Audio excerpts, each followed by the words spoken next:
The 3DS isn't just a new handheld, it's a whole new platform, and the first portable to use glasses-free 3D, creating richer, more immersive graphics and unique new gameplay mechanics.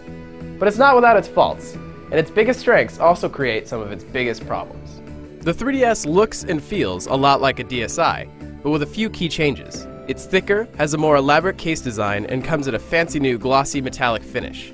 The top panel has angular edges that hang over the sides, making it kind of awkward and difficult to fit in your pocket. Its construction is on par with other Nintendo handhelds, which is to say it's reasonably durable and built almost entirely out of plastic. Nintendo has added an analog thumbstick to the design, which can be used instead of or alongside the D-pad.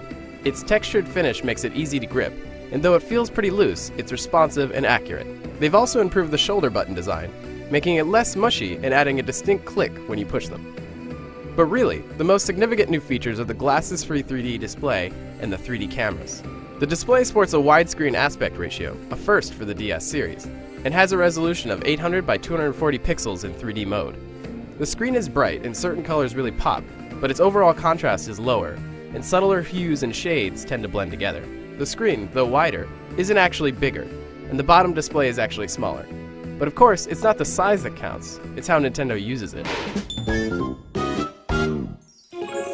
The glasses-free 3D looks absolutely great, with a solid sense of depth and no significant ghosting or distortion. Assuming, of course, you stay within the optimum viewing angle and distance. If you move your head more than a few inches in any direction, or angle your head strangely, you'll lose the 3D effect. Also, moving in and out of that 3D sweet spot frequently and long-term use could be pretty straining on your eyes and even cause headaches. Fortunately, the 3D mode can be turned off and on or adjusted by simply moving the depth slider on the side of the screen. But using the 3D also comes at the price of battery life.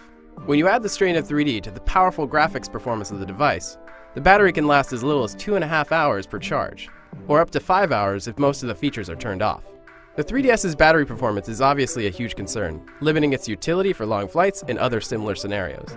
But ultimately, it's a trade-off, and for Nintendo, it's always about the games. The 3DS is capable of some truly great gameplay experiences with its powerful graphics, 3D immersion, and cameras.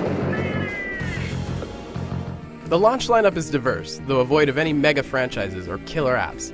And games like Street Fighter IV 3D lead the pack. But the real must-have games like Zelda and Metal Gear Solid won't make their debut until later this year. But as always, Nintendo has made an effort to pack in software for people to play straight out of the gate. The system comes pre-installed with a suite of augmented reality games, appropriately dubbed AR games, which use the system's 3D cameras and new gyroscope sensor to create mini-games using interactive characters and objects. In a way, the augmented reality games are the system's most unique, but the hardware can lose frame rate performance under the strain, especially when 3D is enabled.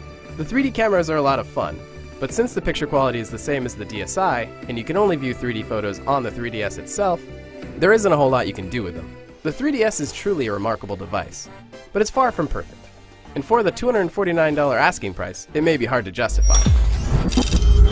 If you absolutely must buy in now, there's plenty of fun to be had, but those who wait may benefit from improved hardware and a wider selection of games later. For more on the 3DS, including game reviews, news, and more, stay tuned to IGN.com.